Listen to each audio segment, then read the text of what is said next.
Nightfall recently reached 14k MMR and is currently ranked number 1 in the entire world. He played a bunch of heroes, but the hero he spammed the most is Broodmother, and that too on carry. Brood is probably the most broken carry of the current meta and is currently sitting at around 55% win rate on Dota 2 Pro Tracker. Nightfall is rocking an 80% win rate on her, which is absurd. This hero will be picked or banned a lot in Riyadh Masters and will 100% get nerfed in the next patch, so now is the best time to play her. This video will cover how Nightfall plays Brood and how you can learn to do the same and gain MMR. Brood is strong because of several reasons. Her laning phase is solid because of her kit. Necrotic Web's fast set reduces the regeneration of the enemy, combined with the regeneration from Brood's innate and insatiable hunger. She always wins the sustenance battle in the lane. After level 6, she farms super fast with her spiders and free pathing. Nightfall almost always has 5k plus net worth at 10 minutes in all of his games. Other than that, she is a universal hero, which means that she does a lot of damage throughout the game. Lastly, her micro is very simple. All you need is one hotkey and that's about it.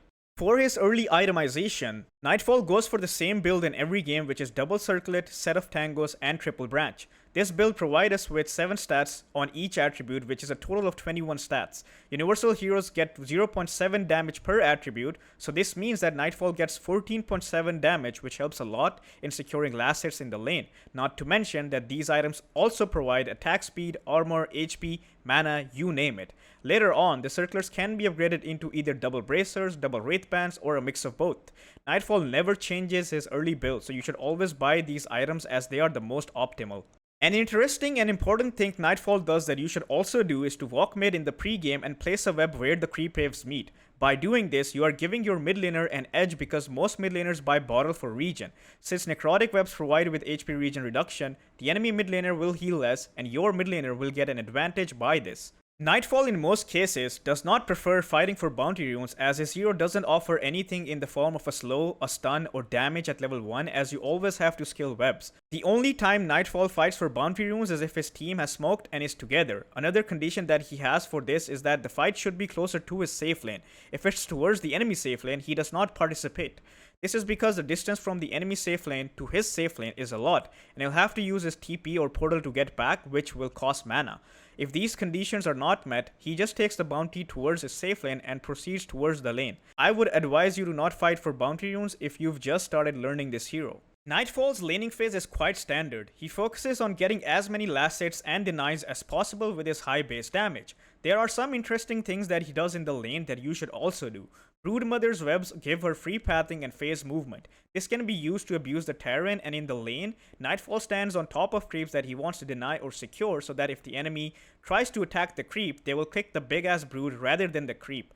This is a very broken mechanic, but do keep in mind that this will only work if the enemy is using their attacks to secure creeps and not spells. For example, you don't want to try to deny a creep like this versus a hero like Legion Commander who will use overwhelming odds to secure the creep rather than clicking it, because you will take free damage while also being unable to deny the creep. In the lane, you should put your webs in a way that they cover almost everything. Nightfall places 2 webs in the lane and 1 between the large and small camp. Keep in mind that at level 1, you can only place a maximum of 4 webs. Since you will put 1 in the mid lane, you will only have 3 left to use. You can also select any of your webs and then press the delete key to get rid of them.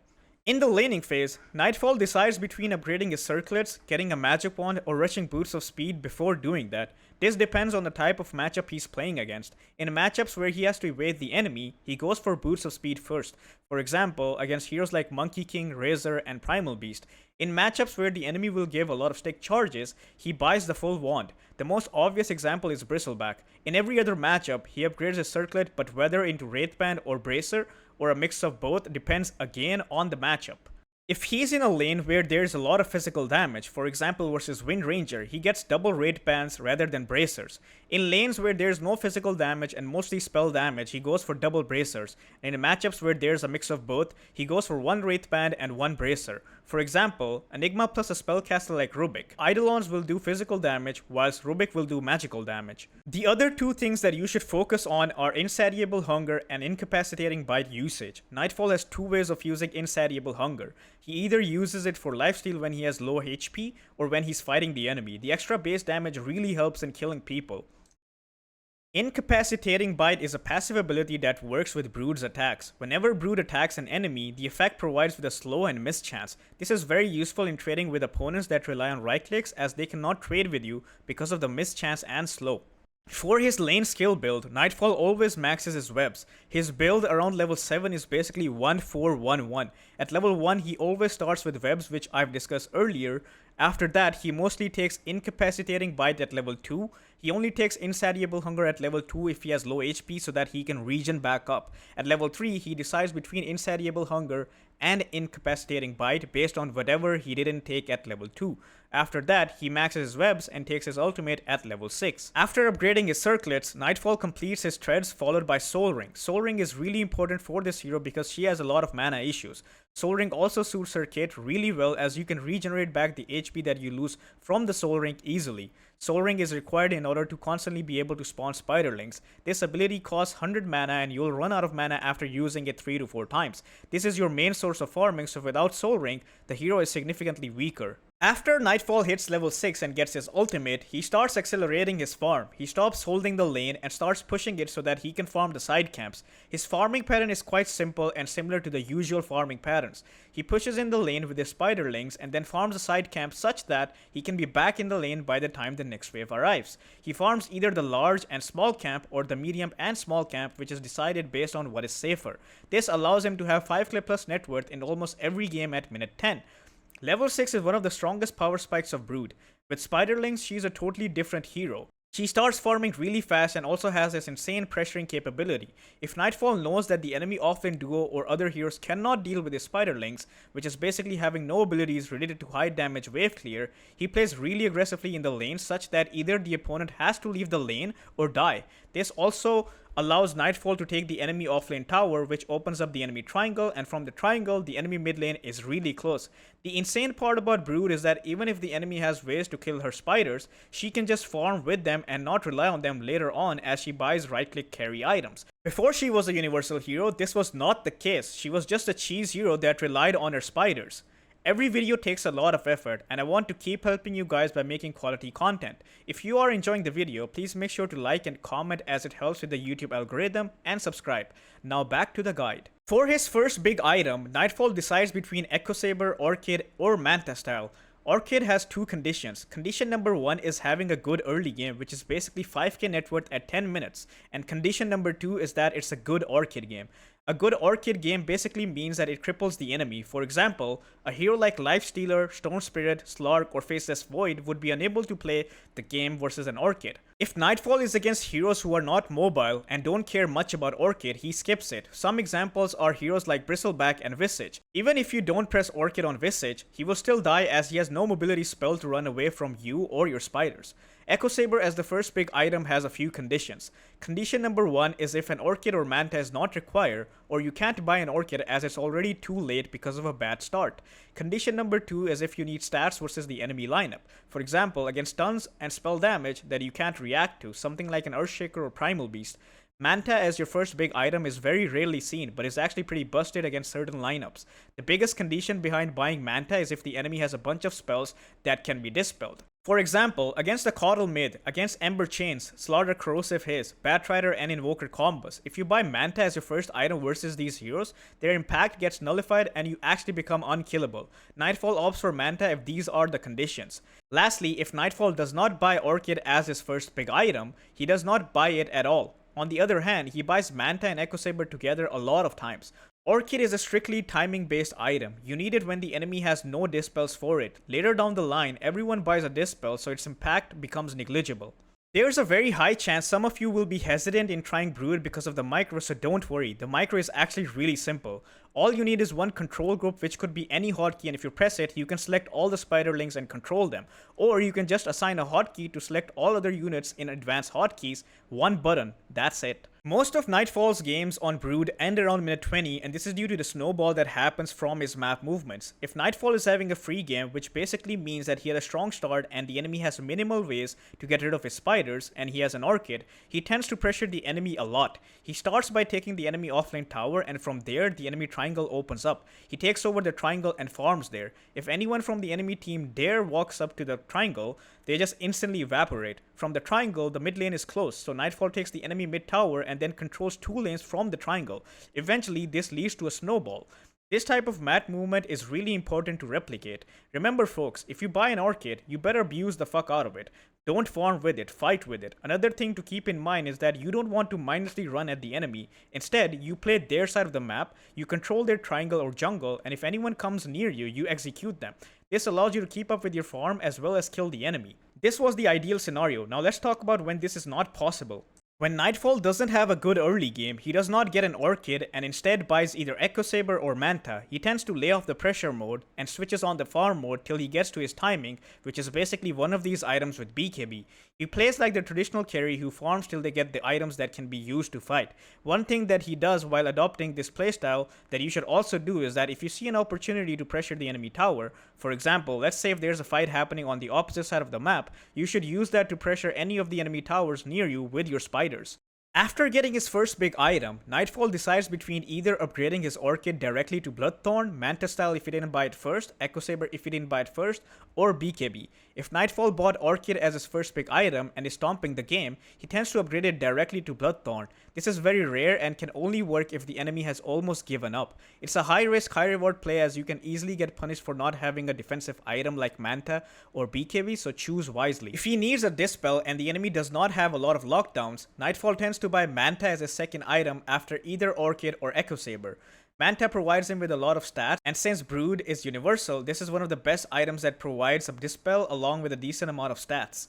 Nightfall does not buy an Echo Saber if he has bought an Orchid. This is because after Orchid, you need a defensive item. It's either Manta style or BKB, and after that, there's no point in buying an Echo Saber as you can get other items that are far more valuable at that point of the game. If Nightfall bought Manta as his first big item, he always goes for Echo Saber as his second item. This is because just Manta is not enough damage, and if he did decide to go for Manta as his first item, that basically means BKB is not exactly an urgent requirement, so he can go back for the Echo Saber to have more damage. If Nightfall is in a match of where there are a lot of ways to disrupt him with lockdowns and dispels won't be enough, he goes for BKB as a second item. Spells like Shadow Fiend's Requiem, Mars Arena, and Phoenix Egg are some examples where you definitely need a BKB. So all in all, Nightfall does not buy an Echo Saber if he has bought an Orchid, and he does not buy an Orchid if it's not the first item.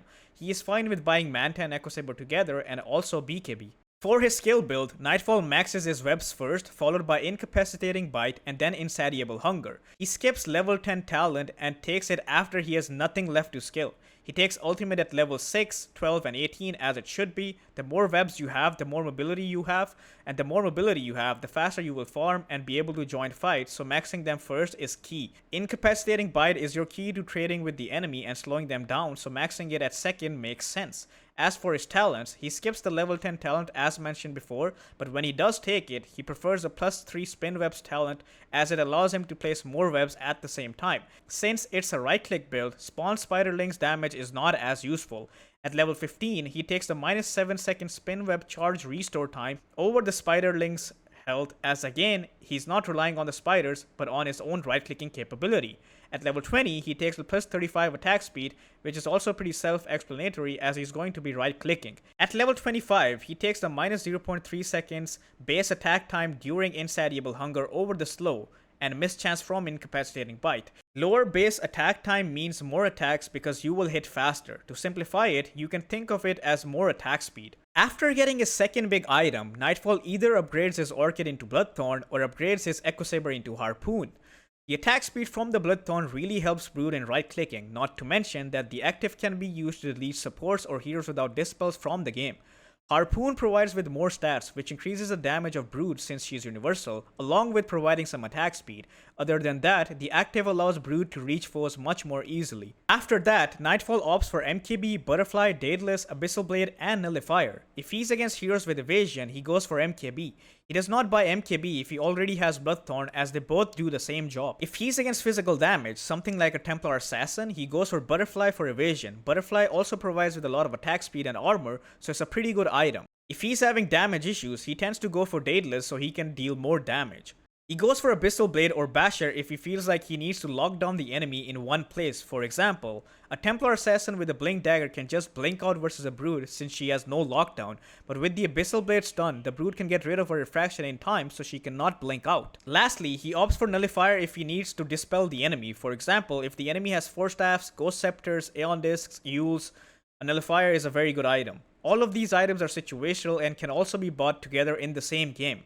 It depends upon the situation and the draft you're playing against, so don't worry about buying them all or skipping some of them. In teamfights, Nightfall tends to focus on targets that can't run away from him. These are usually immobile heroes that will just die from the right clicks of the Brood. He goes on the enemy with Insatiable Hunger that gives him damage and lifesteal, followed by using BKB so that he cannot be interrupted, and then he slows them with Incapacitating Bite and his ultimate so that they can't run away. Since he will also have either an Echo Saber or an Orchid, it's really hard for the enemy to get away. Orchid doesn't let them use their abilities to run away, and Echo Saber slows them along with the other spells of Broodmother. It basically cripples the enemy. With that said, this is the end of this video. If you want to improve in Dota, I provide coaching that will help you reach higher ranks as it has for other students. I have an Immortal package that is essentially unlimited coaching till you reach Immortal. There's only one slot left for it. If you're interested, check out PainDota.com. Other than this, if you like educational discussions and want to be part of a community, you can join my Discord linked in the description.